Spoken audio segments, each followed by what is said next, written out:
Hello বন্ধুরা, সবাই কেমন আছেন? হাপ্পা অ্যান্ড মাম্পি কিচেনে সবাইকে স্বাগতম। বাজার থেকে অনেক নদীর মাছ কিনে এনেছিল। আমি তার থেকে বাইম মাছগুলো আলাদা করে নিয়েছি আলাদা একটা রেসিপি করার জন্য। আর এই রেসিপিটির জন্য আমি আলুগুলো এইভাবে খণ্ড খণ্ড করে কেটে নিয়েছি। আর এখানে প্রয়োজনীয় মশলাগুলো আমি রেখেছি: হলুদের গুঁড়ো, ঝালের গুঁড়ো, ধনে সাজের গুঁড়ো, আরও রেখেছি জিরা বাটা, আদা বাটা, গরম মশলা বাটা, তেজপাতা, আরও আছে পেঁয়াজের কুচি। আর আমি আলাদা একটা রেসিপি করব, ডিমের শাক ভাজি। ডিমের শাক ভাজির জন্য আমি বেগুনগুলো এভাবে ছোটো ছোটো খণ্ড করে কেটে নিয়েছি। এই বেগুন দিয়ে আমি ডিমের শাকগুলো আলাদা করে ভাজি করব।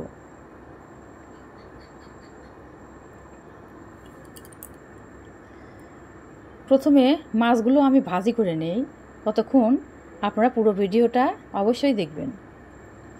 আমি পরিমাণ মতো লবণ, হলুদের গুঁড়ো, ঝালের গুঁড়ো দিয়ে মাছগুলো মেখে নেব। এখানে আমি পেঁয়াজ কুচিও রেখে দিয়েছি। কড়াই উত্তপ্ত হলে এতে পরিমাণ মতো তেল দিয়ে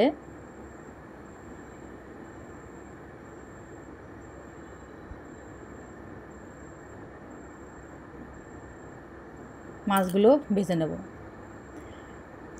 এই তেল আমি পুরো কড়াই ছড়িয়ে দেব, যাতে মাছগুলো আটকে না ধরে।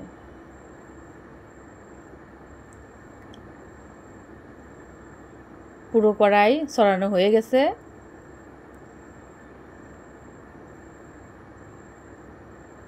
এখন মাছগুলো ছড়িয়ে দেব। মাছগুলো আমি বেশি ভাজবো না, হালকা ভেজে নেব।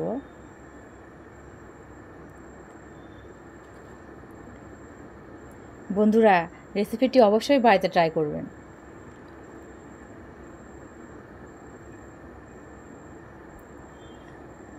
মাছগুলো আমার হালকা ভাজি হয়ে গেছে, এখন মাছগুলো নামিয়ে নেব।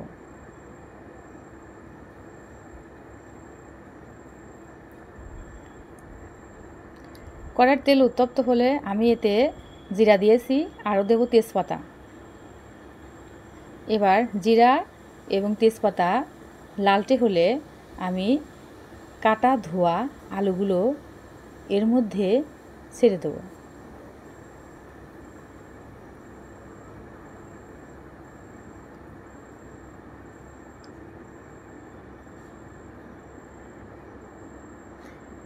এতে স্বাদ মতো লবণ দিয়ে নাড়াচাড়া করে ভাজি ভাজি করে নেব।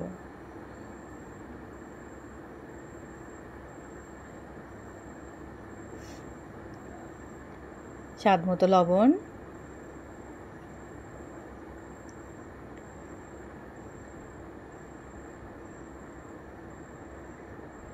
আলুগুলো হালকা ভাজি হলে আমি পূর্বে কেটে রাখা পেঁয়াজ কুচি এর মধ্যে ছেড়ে দেব।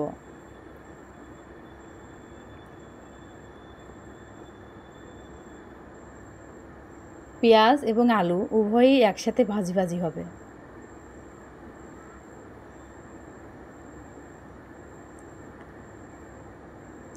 উভয়ই ভাজি ভাজি হলে এতে সামান্য পরিমাণে জল দেব, যাতে মশলাগুলো দিয়ে আলুগুলো সুন্দরভাবে কষানো যায়। সামান্য পরিমাণে জল দিলাম।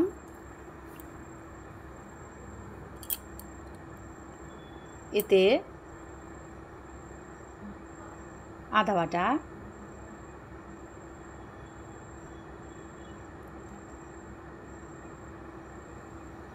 হলুদের গুঁড়ো, ঝালের গুঁড়ো,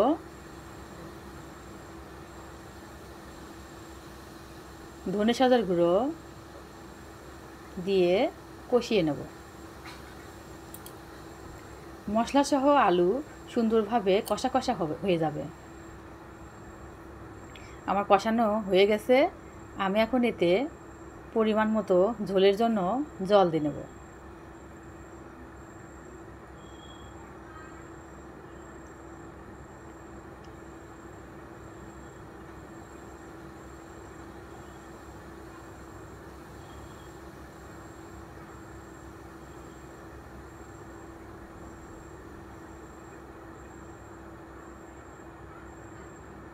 এখন মশলা সুন্দরভাবে ঝোলের সাথে মিশিয়ে নেব। ঝোলে টকবগিয়ে বলক উঠলে এতে ভেজে রাখা মাছগুলো ছেড়ে দেবো। ঝোলে টকবগিয়ে বলক উঠে গেছে, এতে ভেজে রাখা মাছগুলো সুন্দরভাবে ছেড়ে দেই। মাছগুলো ঝোলের মধ্যে সুন্দরভাবে জাল হোক। অনেকক্ষণ টকবগিয়ে বলক উঠলে এতে জিরা বাটা দিয়ে দেবো। নামানোর আগে গরম মশলা বাটা দিয়ে নামিয়ে নেব।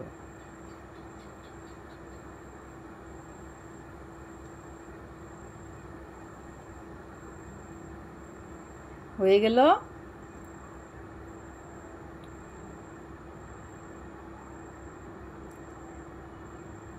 এই যে আমি উভয় মশলাই এর মধ্যে দিয়ে দেবো। জিরা দিয়ে একটু নাড়াচাড়া করে নিচ্ছি। নামানোর আগে গরম মশলা দিয়ে নামিয়ে নেব।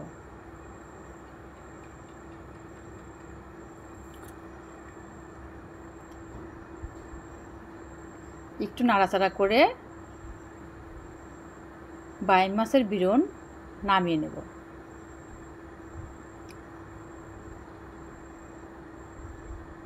বাইম মাছের বিরন রেসিপিটি বন্ধুরা কেমন লাগলো অবশ্যই কমেন্ট বক্সে জানাবেন। রেসিপিটি আমার হয়ে গেল।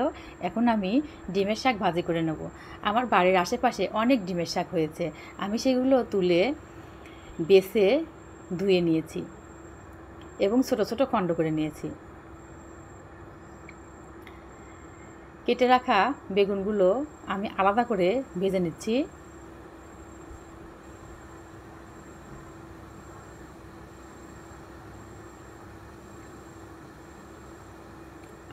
কড়ার তেল উত্তপ্ত হলে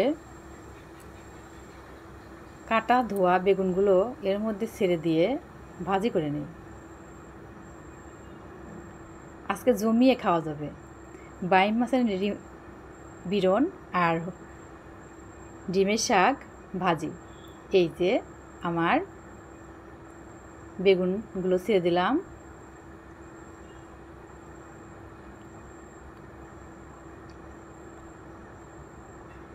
এতে স্বাদ মতো লবণ আর হলুদ দিয়ে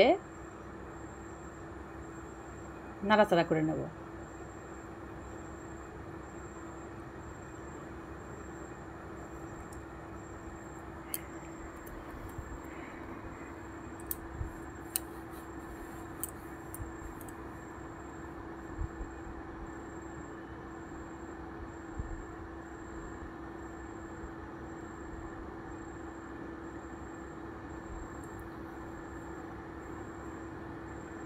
ডিমের শাক মুখে রুচি বাড়ায়। দীর্ঘদিন জ্বরে ভুগলে মুখের রুচি কমে যায়। এই জ্বর মুখে রুচি কমিয়ে ফেলে, আর এই শাক খেলে মুখের রুচি বৃদ্ধি পায়।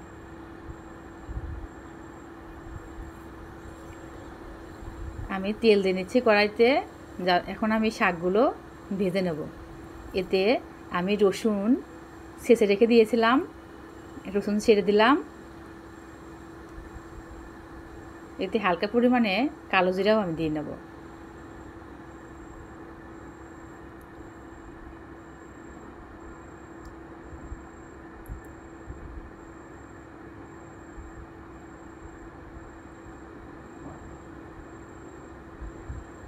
বাছা ধোয়া শাকের মধ্যে আমি কাঁচামরিচও ছেড়ে দিয়েছি, কেটে কেটে দিয়েছি যাতে আমার শাকগুলো অনেক সুন্দর হয়।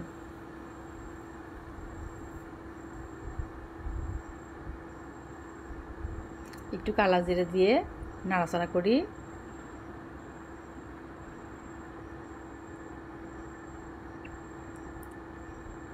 এখন বাছা ধোয়া শাকগুলো এর মধ্যে ছেড়ে দিই। এর মধ্যে কাঁচামরিচও কেটে নেওয়া আছে।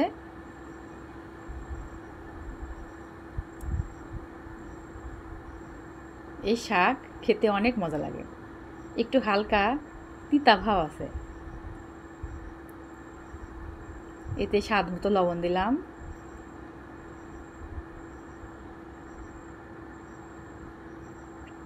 এই প্রসেসে রান্না করলে তিতা আর লাগবে না।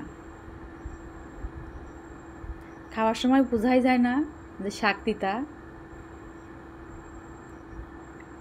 আমি বেগুনগুলো ছেড়ে দিয়ে ঢেকে দিয়েছিলাম, ঢাকনা উঠিয়ে সুন্দরভাবে নাড়াচাড়া করি।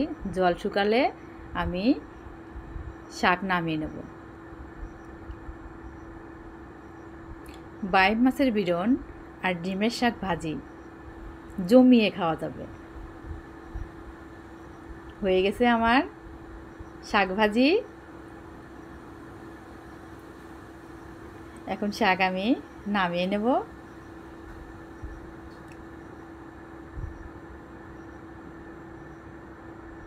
হয়ে গেছে আমার 2টি রেসিপি। বন্ধুরা, ভিডিওটি ভালো লাগলে অবশ্যই লাইক করবেন, কমেন্ট করবেন, শেয়ার করবেন। আর নতুন নতুন রেসিপি পাওয়ার জন্য আমার চ্যানেলটি সাবস্ক্রাইব করবেন। এতক্ষণ আমার চ্যানেলের সাথে থাকার জন্য সবাইকে ধন্যবাদ।